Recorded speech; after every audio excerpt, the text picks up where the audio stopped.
이 예배하는 오늘 이 시간에 처음 시작하는 시간부터 마치는 그 시간까지 하나님의 음성에만 귀를 기울이고 하나님에게 집중하며 나에게 말씀하시는 하나님의 말씀에 아멘으로 화답하는 귀하고 복된 시간이 되시기를 예수님의 이름으로 축원합니다. 오늘 본문을 시작할 때 가장 먼저 이스라엘이 애굽에 들어가미요 라고 분명하게 기록하고 있습니다. 그리고 야곱이 그 함의 땅에서 나그네가 되었다라고 기록하고 있는데, 오늘 이 말씀 가운데 시작하고 있는 것이 무엇일까요? 야곱이 애굽에 들어간 이유가 무엇일까요? 먹을 양식이 없어서 그런 것이죠. 그래서 요셉이 총리가 되었을 때에 가족 모두를 이 애굽 땅에, 고센 땅에 거할 수 있도록 하나님께서 은혜를 베풀어 주셨습니다. 자, 그렇더라면은 자신이 살던 땅을 뒤로하고 새로운 땅으로 이주하였고 그곳에서 오랜 시간 동안 살았다라는 것은 그곳이 제2의 고향인데, 오늘 말씀은 그곳에서 나그네 객이 되었다라고 기록하고 있거든요. 이 말은 무슨 말일까요? 바로 그곳을 조성하신 분도, 지금 양식이 풍성한 애굽 땅에 거하게 하신 것도 하나님이시라는 것이죠. 그러니까 아브라함의 고향을 떠나서 계속해서 이 지금에 이르기까지 하나님께서 인도하신 모든 여정들을 바라보면 야곱은 반드시 하나님께서 또한 이동하게 하실 때에는 모든 것을 내려놓고 이동할 마음의 준비가 되었다라는 사실을 이야기하고 있는 것입니다. 하나님께서 애굽의 식량이 풍성한 곳으로 인도하신 하나님의 은혜를 기억하면서 하나님을 소망하는 믿음의 모습을 오늘 우리에게 증거하고 있는 것이죠. 그렇기 때문에 오늘날 우리들의 삶 속에서도 이 야곱과 같이 날마다 하나님을 소망하는 삶이 되어야 되며, 하나님께서 부르실 때에 우리가 늘 아멘으로 화답하면서 하나님의 부르심에 응답하는 믿음의 삶이 되어야 될 줄 믿습니다. 그렇기 때문에 오늘날 우리들의 모든 삶 속에서도 늘 나그네인 것을 기억하면서 우리의 본향으로 나아가는 믿음의 소망을 가지고 날마다 그렇게 믿음으로 힘차게 살아가는 우리 모두가 되어야 될 것이에요.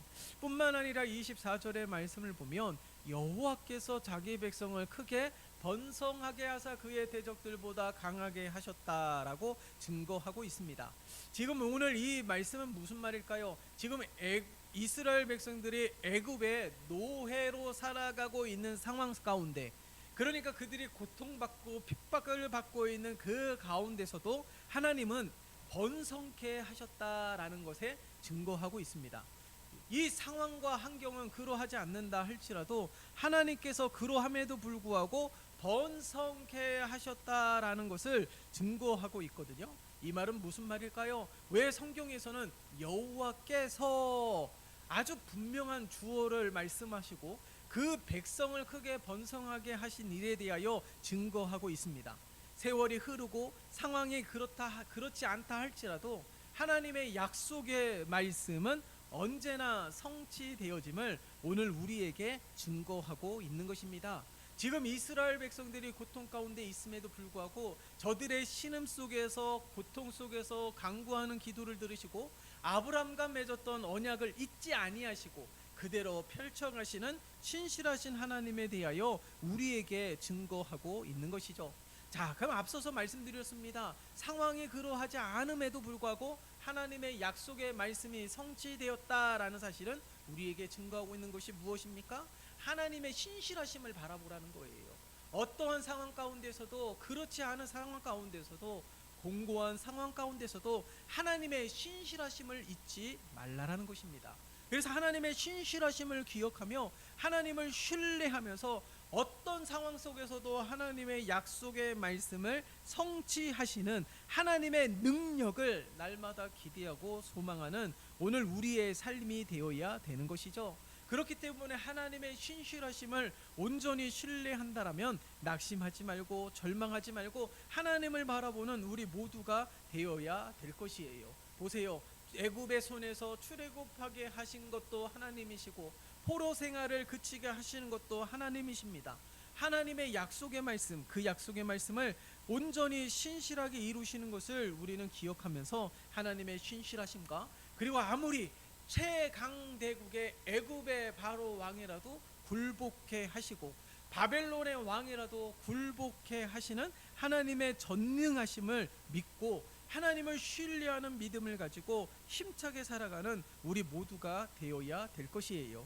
그렇기 때문에 오늘 24절 어떤 상황 속에서도 약속의 말씀을 성취하시는 신실하시는 하나님의 약속의 말씀, 신실하신 하나님을 늘 기대하고 소망함으로 살아가는 오늘날 우리의 모든 삶이 되시기를 예수님의 이름으로 축원합니다.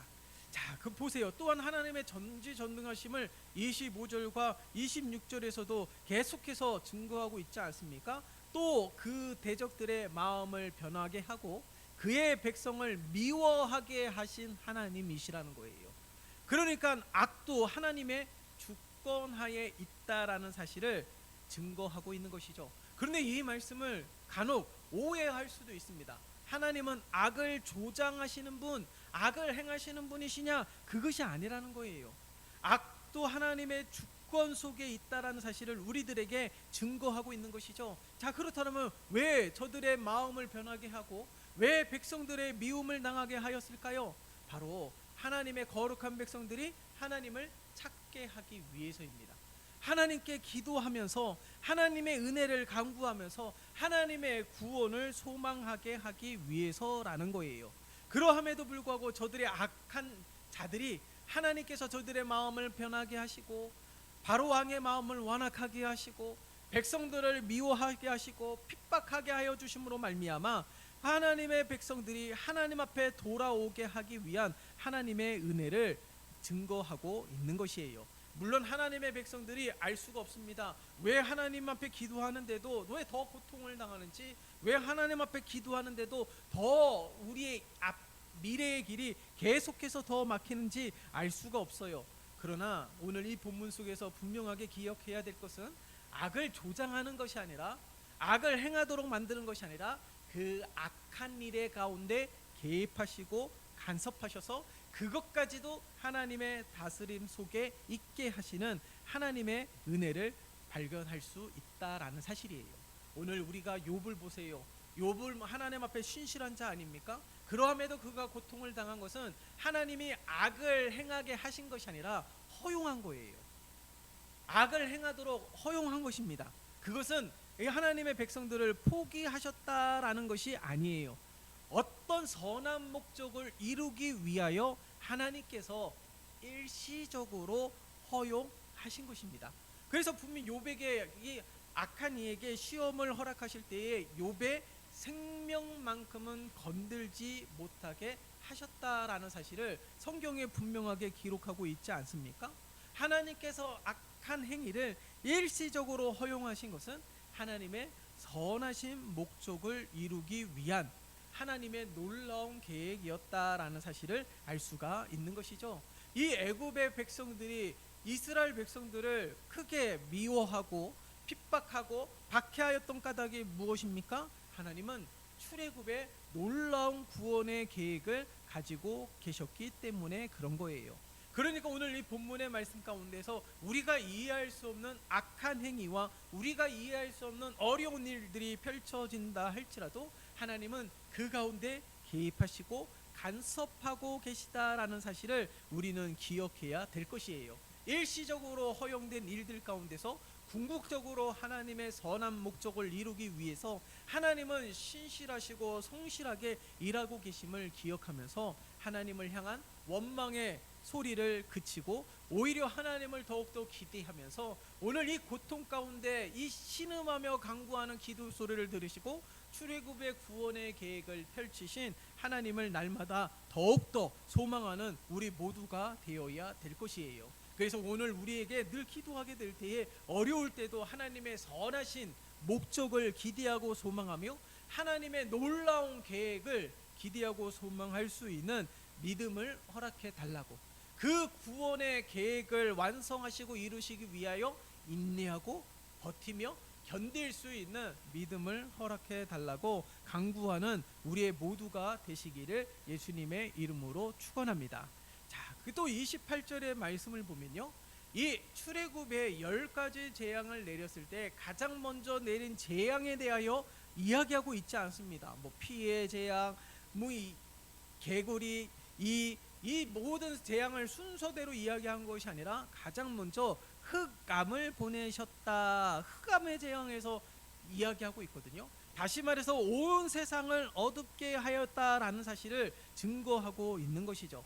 왜 이 재앙의 순서가 있음에도 불구하고 그 순서를 이야기하지 아니하고 모든 것을 어둡게 한 이 흑암의 재앙에 대하여 이야기한 까닭이 무엇일까요? 여기에서는 아주 중요한 의미가 담겨져 있습니다.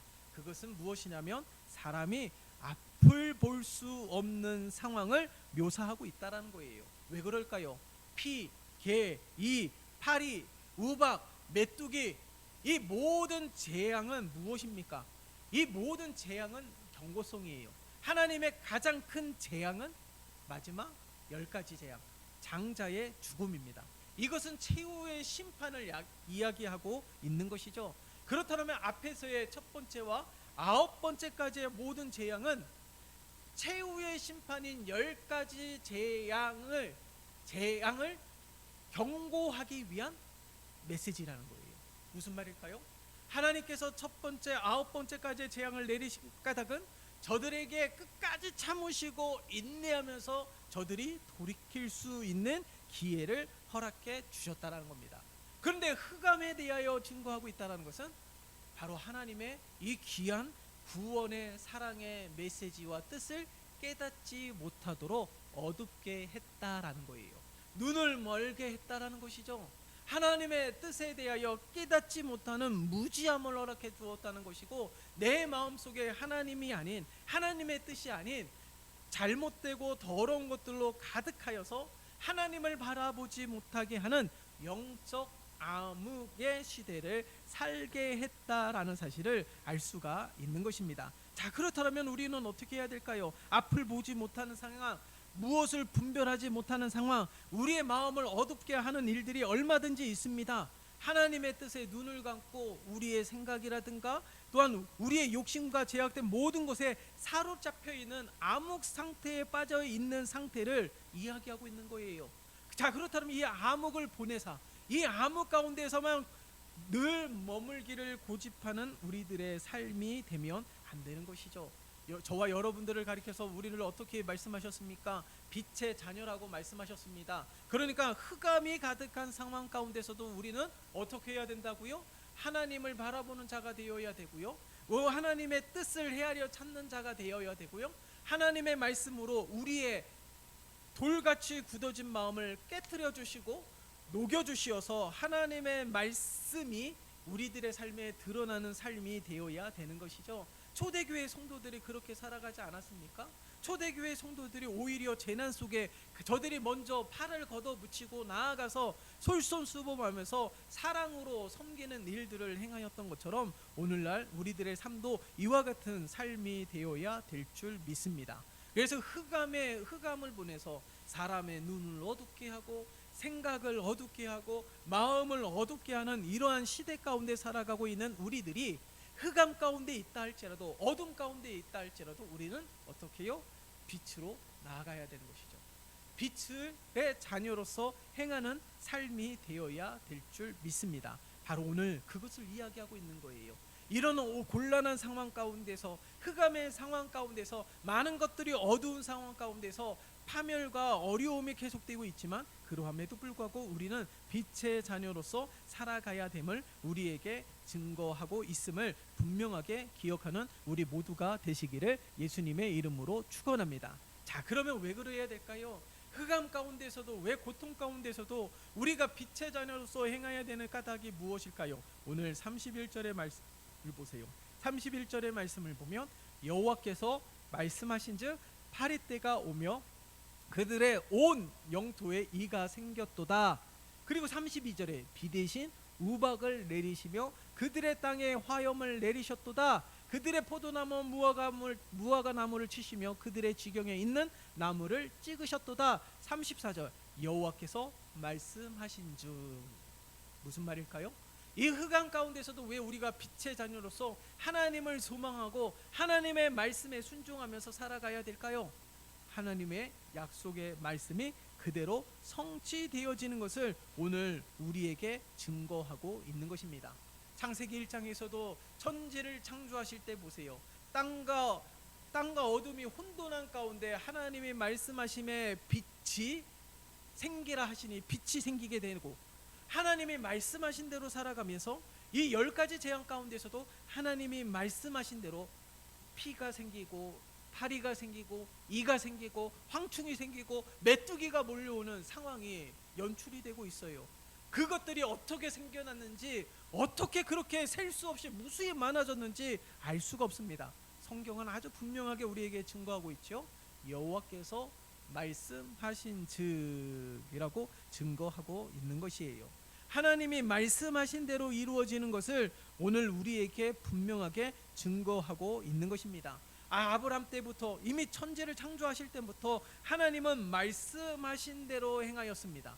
그렇기 때문에 아브람도 하나님의 말씀을 믿을 때에 의롭게 여기는 은혜를 얻었던 것처럼 오늘 우리에게도 하나님의 말씀에 신앙을 갖는 우리 모두가 되어야 될 줄 믿습니다. 하나님은 말씀하신 대로 이루시는 분이시라는 사실, 하나님이 말씀하신 대로 이루시기 때문에 하나님에 대한 의심을 거두고 하나님을 온전히 신뢰하는 믿음으로 살아가는 우리 모두가 되어야 될 줄 믿습니다. 그래서 과거에 말씀하신 하나님, 오늘에 말씀하신 하나님, 내일도 말씀하신 하나님에 대하여 늘 한결같은 믿음으로 서는 우리 모두가 되어야 될 것이에요. 오늘 믿음의 조상들에게 말씀하신 하나님의 약속의 말씀도 오늘날도 동일하게 우리들에게 실현되고 성취되어지는 하나님의 능력의 말씀인 것입니다. 그래서 히브리서가 기자가 이야기했던 것처럼 하나님의 말씀은 살아있고 능력이 있음을 다시 한번 기억하는 우리 모두가 되어서 하나님의 말씀을 즐겨 듣고 하나님의 말씀을 읽기도 하며 하나님의 말씀을 믿고 하나님의 말씀을 붙들고 믿음으로 행하게 될 때에 그 말씀의 주인공이, 말씀의 은혜가, 말씀의 축복이 오늘날 우리들의 삶 가운데 펼쳐지는 것임을 다시 한번 기억하는 우리 모두가 되시기를 예수님의 이름으로 축원합니다. 자, 그렇다면 오늘 37절의 말씀을 보세요. 37절에 저들이 이제 출애굽하게 될 때에 하나님은 400년 동안의 이 노예 생활을 그치게 하시고 빈손으로 내보내지 않았다라는 것입니다. 37절에 보니까 마침내 그들을 인도하여 은금을 가지고 나오게 하시니 그의 지파 중에 비틀거리는 자가 하나도 없었다라고 말씀하고 있습니다. 무엇을 이야기할까요? 출애굽은 하나님의 구원에 대하여 이야기하고 있죠. 그래서 하나님께서 유월절이라는 절기를 허락해 주셔서 하나님의 구원의 은혜를 평생 잊지 않게 하셨다라는 사실을 증거하고 있죠. 자, 그런데 오늘 이 본문 속에서 37절의 말씀을 통하여서 은금을 가지게 나오게 하시고 저들이 빈손으로 나오지 않게 하셨다라는 사실은 무엇을 이야기하냐면 하나님의 구원을 베푸시되 하나님께서는 넘치는 은혜를 우리에게 베풀어 주심을 우리에게 증거하고 있는 것이죠. 하나님의 구원의 은혜는 이처럼 넘치는 은혜라는 사실을 우리는 잊으면 안 되는 것이에요. 지금 이 출애굽을 하게 될 때 이스라엘 백성들은 손에 빈손으로 나오지 않고 은금을 가지고 나왔기 때문에 풍성한 은혜라고 이야기하고 있지만 성경을 통하여서 우리에게 이보다 더 큰 은혜를 허락하여 주신 것은 바로 우리들이라는 거예요. 왜 그렇습니까? 바로 예수 그리스도를 포기하면서까지도 우리를 생명으로 인도하셨기 때문에 라는 사실을 오늘 우리들에게 증거하고 있는 것이죠. 오늘 이 말씀을 통하여서 우리에게 분명한 메시지는 그겁니다. 하나님의 구원의 은혜는 결코 작지 아니하고 하나님의 구원의 은혜는 결코 값싸지 아니하고 하나님의 구원의 은혜는 크고 풍성하며 놀랍고 넘치도록 풍성한 하나님의 은혜라는 사실을 잊으면 안 되는 것이죠. 그래서 시편 23편에 다윗은 분명하게 이야기하고 있습니다. 여호와가 나의 목자이시니 내가 부족함이 없다라는 거예요. 늘 하나님의 은혜로 말미암아 살아가고 있는 다윗이 그의 전 삶을 통하여 고백한 말씀이죠. 하나님이 나의 구원자 되시오니, 하나님이 나의 산성이 되시오니, 하나님이 나의 힘이 되시니 내가 조금도 부족함이 없다라고 증거하고 있는 다윗의 고백을 우리는 기억해야 될 줄 믿습니다. 하나님이 베풀어 주신 구원의 은혜는 완전하고 풍성한 하나님의 은혜라는 사실을 우리는 기억해야 되는 거예요. 이 세상 가운데 우리가 너무 물들어 있어서 하나님의 구원의 은혜를 너무나도 가볍게 여기고 살아가고 있지만, 오늘 이 본문의 말씀을 통하여서 하나님이 베풀어 주신 은혜는 결단코 가볍지 않음을 오늘 우리들에게 말씀하고 있다라는 사실을 기억하는 우리 모두가 되시기를 예수님의 이름으로 축원합니다. 자, 그렇다면 이 구원의 은혜를 받은 자들의 삶은 어떠할까요? 39절에 증거하고 있어요. 39절의 말씀을 보니까 여호와께서 낮에는 구름을 펴사 덮개를 삼으시고 밤에는 불로 밝히셨으며 그들이 구한 중 메추라기를 가져오시고 또 하늘의 양식으로 그들을 만족하게 하셨다라고 말씀하고 있습니다. 그러니까 이들이 광야 생활을 할 때 낮에는 구름을 펴시고 밤에는 불을 밝히셔서 저들을 인도하셨는데, 언제까지요? 이 광야 생활 40년간 매일같이 행하신 하나님의 보호하심이었다라는 사실을 우리에게 증거하고 있는 것이죠. 그러니까 하나님은 출애굽한 이후부터 풍성한 구원을 베풀어 주시는 것으로 끝이 아니라 광야 생활을 하고 가나안에 들어가기까지, 가나안에 들어가서도 여전히 하나님의 보호는 끝나지 않았다라는 사실을 우리에게 증거하고 있는 것입니다. 그런데 우리가 한 가지 여기서 더 40절의 말씀, 40절의 말씀을 가만히 살펴보면 메추라기가 나오고 하늘 양식이 나와요. 메추라기는 많은 사람들이 이미 알고 있는 음식입니다. 근데 하늘 양식은 무엇일까요? 만나죠. 왜 굳이 하나님께서 오늘 말씀에 하늘 양식이라고 기록한 까닭이 무엇일까요? 당시 출애굽 시 광야 생활을 할 때 만나를 내릴 때 많은 사람들이 먹어보지도 못했고 지금까지도 보지 못했던 음식이라는 것, 맛보지 못했던 음식이라는 사실을 아주 강조하고 있습니다. 하나님께서 많은 사람들이 알고 있는 음식을 허락해 주시기도 하지만 하나님만이 허락하실 수 있는 하늘의 양식을 통하여 가나안 생활을 이기게 하시고 행하게 하시고 견디게 하셨다라는 사실을 알 수가 있는 것이죠. 이 하늘의 양식이 있었기 때문에 가나안에 이를 수 있었고, 하늘의 양식이 있었기 때문에 가나안 땅에 들어갈 수 있었다라는 사실을 분명하게 우리에게 증거하고 있는 것입니다. 그러니까 하나님의 보호는 일시적이 아니라는 거예요.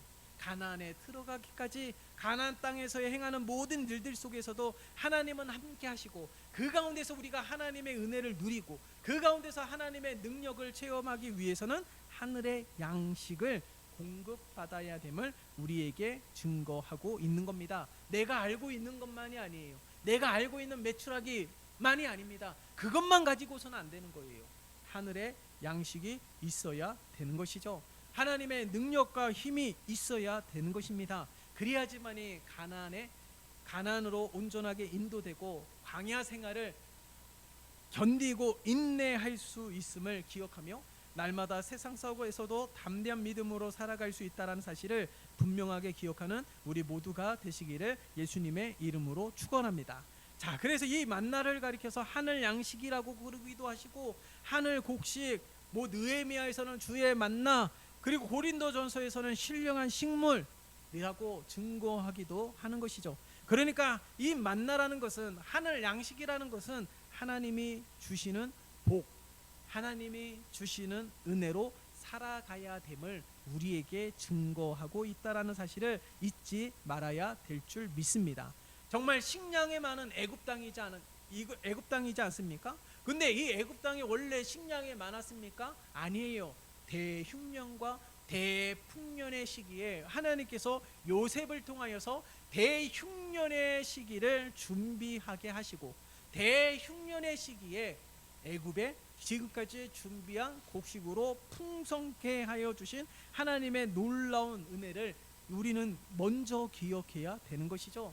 애굽 땅에 원래 젖과 꿀이 흐르는 기름진 땅이기 때문에 곡식이 풍성한 것이 아니라 하나님께서 이 어려운 때를 위하여 미리 준비케 하시고 저장케 하시고 풍성케 하셔서 이 어려움을 이기게 하시는 놀라운 은혜를 허락해 주셨다라는 사실을 잊으면 안 되는 겁니다. 그러니까 하나님께서는 하늘 양식, 하나님의 만나, 하나님의 양식을 통하여서 인내하고 견디고 살아가게 하신 하나님의 은혜를 우리는 잊지 말아야 되며, 하나님의 거룩한 백성인 우리들은 하나님으로부터 공급되어지는 것으로 가정도 세우고 일터도 세우고 우리들의 삶을 살아갈 수 있다는 사실을 잊으면 안 되는 것이죠. 그렇기 때문에 날마다 이 하늘 양식을 공급받아서 하나님의 귀한 뜻대로 쓰임받는 우리 모두가 되시기를 예수님의 이름으로 축원합니다.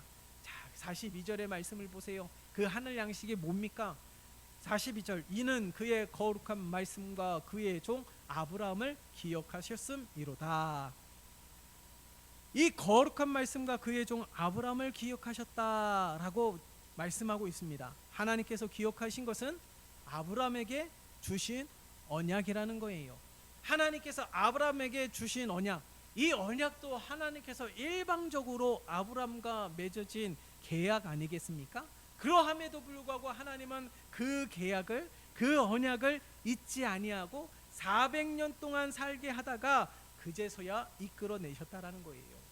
무슨 말일까요? 하나님의 약속은 반드시 성취되는데 그것이 아브라함 때에 성취가 되지 않을 수도 있다라는 거예요. 모세 때에 성취가 되지 않을 수 있다라는 겁니다. 하나님의 약속은 그러함에도 불구하고 반드시 성취된다라는 사실을 우리들에게 증거하고 있기에, 하나님의 약속의 말씀이 성취가 내 때에 펼쳐지는 것 얼마나 큰 은혜이겠습니까? 그러나 그렇지 않다 할지라도 하나님의 은혜가 끊긴 것은 아니라는 거예요. 그래서 하나님의 약속의 말씀에 대하여 신뢰하면서 내 때가 아니라도 내 자녀 때에 이루어지고 성취되는 것이 하나님의 풍성한 은혜인 줄 믿습니다. 그러므로 하나님의 이 풍성한 은혜가 날마다 우리의 삶 가운데 내 후손에도 하나님의 은혜가 끊기지 아니하고 하나님의 은혜가 날마다 계속되어질 수 있도록, 아브라함에게 허락하여 주신 은혜가 야곱의 때에도 이삭의 때에도 요셉의 때에도 하나님의 수많은 백성들의 삶 가운데서도 펼쳐졌던 하나님의 은혜를 우리는 잊지 말아야 될 것입니다. 그러하므로 오늘 이 본문의 말씀을 통하여 우리에게 증거하고 있는 것이 무엇입니까? 어떠한 상황 가운데서도 하나님의 약속의 말씀은 성취되었다라는 사실이에요. 하나님께서 아브라함에게 별과 같이 바다의 모래알같이 자녀가 풍성하게 하신다라고 말씀하셨을 때에 이 포로 생활을 당하고 핍박을 당하고 미움을 당하는 상황 가운데서도 번성케 하셔서 대적들로부터 두려움의 대상이 되게 하신 하나님의 하신 일들에 대하여 우리는 잊지 말아야 돼요. 이게 단순히 이루어진 사건이 아니라 하나님의 약속의 말씀이 이 어려운 상황 가운데서도 그대로 성취되고 있다라는 사실을 기억하면서 하나님의 신실하심을 늘 기대하고 소망하며, 하나님의 이 하늘의 양식을 공급받아서 광야 생활을 이기게 하시고 견디게 하시고 결국에 가나안 땅에 들어가게 하신 하나님의 은혜를 잊지 아니하며 우리의 영적 가나안으로 들어가기 위해서는 하늘 양식을 공급받는 삶이 되어야 될 줄 믿습니다. 그래야지 흑암의 어두운 고통 가운데서도 분별하며 구분하며 그리고 그 가운데서도 빛의 자녀로 살아갈 수 있는 힘과 능력을 공급받는 삶이 된다라는 것이죠. 그렇기 때문에 오늘 이 시간 우리가 하나님의 이 신실하심을 믿고 이 하나님의 신실하심을 찬양하며 하나님이 베풀어 주신 구원의 풍성한 은혜들에 기뻐하고 감사하며 찬양하며 그렇게 믿음으로 살아가는 오늘 우리 모두가 되시기를 예수님의 이름으로 축원합니다. 살아계신 하나님 아버지, 오늘 우리들의 삶 가운데서도 여전히 개입하시고 간섭하여 주시어서 이스라엘 백성들의 광야 생활 가운데 구름 기둥과 불 기둥으로 보호하시고 가나안에 들어가기까지 함께 하셨던 하나님의 그 보호와 그 은혜를 날마다 누리는 우리 모두가 되게 도와주시옵소서. 공고한 상황 가운데 흑암을 보내셔서 어둡게 하시고 우리의 생각까지도 우리의 눈까지도 우리의 마음까지도 어둡게 되는 것이 아니라 그 가운데서도 하늘 양식을 늘 공급받아 하나님을 바라보게 하시고 하나님의 신실하심을 기대하게 도와주시고 하나님의 약속의 말씀이 반드시 성취되는 우리의 삶인 것을 기억하며 날마다 믿음으로 승리하는 우리 온 성도들이 되게 도와주시옵소서. 오늘 이 말씀을 기억하며 공고한 중에 있는 이들이 있다면, 연약한 가운데 있는 이들이 있다라면, 상심 가운데 있는 이들이 있다라면 다시금 믿음의 눈을 들어 하나님을 바라보며 승리의 개가를 부르는 거룩한 하나님의 백성들이 되게 축복하여 주시옵소서. 예수 그리스도의 이름으로 기도드리옵나이다. 아멘.